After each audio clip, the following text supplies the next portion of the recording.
Sydney, Yeah. you flashed UN security. I had lingerie on. So what happened was Hold on. What grade? I was 14, freshman year of high school. Okay. But I had allowed to talk about this? You had those ones that particular. is the context is that I turned 12. I didn't want to ask, but it did feel like it's an important part of the story. I was like, as I was thinking of this story, I was like, well, the story really starts when like my boobs pop out of my body when I'm 12. Like that's poor 12-year-old back. Exactly, actually. That was exactly. I remember like at the end of the day, like resting on the school table. Oh my God, exactly. I believe you. And all the boys were like, wow, Sydney's hot. I don't know what it is. That's not how the boys treated me. They were like, she's horrifying, this adult human in class with us.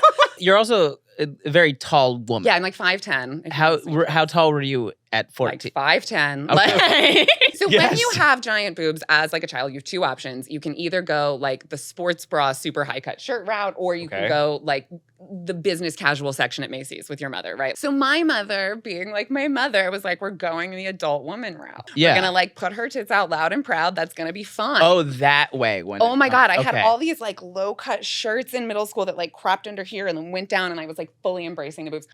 We're talking like under boob in high school. Yeah, I just had like, well, not like under, but I mean like you shirts were like this. the justification for like, every female anime character. I don't even like watch you anime. really this were is hilarious. Just big boob. So I'd gone the business casual route. Like my mother at one point, I had this teacher would send me to the principal's office to staple shut my shirt like during the day. And so my mother's like your tits are out and the men are going to be just like, God forbid we teach teenage boys to not stare at tits. I'm going to be honest with you. I don't think you can teach that. I disagree. Daniel. Yes, let's ask the homosexual for sure. When you were in high school, Mm-hmm. did you stare at tits? I did not stare at tits. Did I stare at butts? Absolutely. Fair point. Absolutely. We can continue. So then flash forward to she and I are shopping for my Model U.N. trip. And I'm like, oh, I need to get suits. So we go to Marshall's and we buy like two like $20 suits, right? Like they're just like, absolutely. like I was hoping for like a Hillary Clinton power suit. absolutely. Like a cheaper version of such. Cool. And my mother, being my mother, is like, well, you don't need a shirt to wear under this. You can just wear lingerie. It'll look so good. She picks out like a little camisole lace lingerie thing. And then she's like, look, when you button it, just out the top is like this little lacy thing. You're super cute. You're good to go. I want to hang out with your mother. I want to go shopping with your mother. Could I pretend like I know what was said just now? Like I know what was lace camisole. Is that like an umbrella? It is. Yeah, I was wearing no clothes and in front of me like a just a little Mary parasol. Poppins. like essentially picture like a sheer tank top with then just like lacy bra as the top of it, if that makes sense. Okay, I think I so- could do that. So the big event of the Model UN trip is that it's in New York. And so like the opening ceremonies are going to be at the UN. And so we're like the closing ceremonies. Right. And we're walking in the first day and I haven't worn the lingerie. And I am walking through the UN thing and I say to myself, I'm like, Sydney, mental note, they're making us take off our jackets to go through this security line.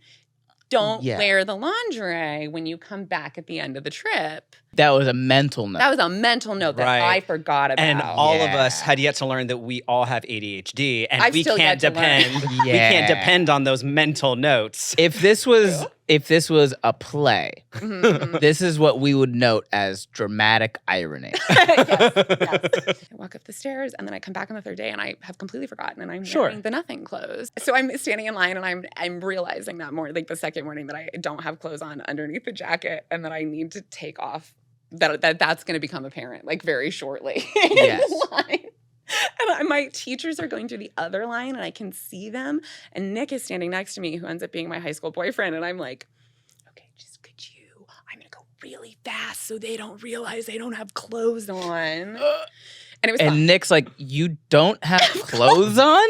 Well, so exactly. So he then thought this was the funniest thing. He told our cab driver on the way back. He told everyone on the trip. He was so amused. So then then I started dating Nick, who was my high school boyfriend. He asked me. Wait, we skipped the actual flash. Oh, it's just that I walked through all the security in no clothes. And it was New York, so they did not care. They did not care at all. Like No. when I tell you nothing happened, Absolutely nothing I just happened. picked back up my clothes at the end of in the bucket, Nothing put them back on. externally happened. Oh, I mean, I'm sure. For sure. Yeah. Yeah. Internally, I'm sure you were screaming. I was screaming, and I'm also sure the security guard was like, I know this is a high school event, so there is a naked teenager in front of me. I'm sure. For those of you listening who have maybe forgotten, she wasn't actually naked. It's true. Not naked. Not actually naked. She was just wearing the no clothes I was clothes. The just no wearing clothes no clothes. clothes. So you flashed the UN I security, flashed UN and security. absolutely nothing happened. Absolutely nothing happened except for this boy told everyone on our trip, and then that became the story about me. And then you started dating him. Yeah, because he was lovely. I love Nick. We're still good friends. Aw.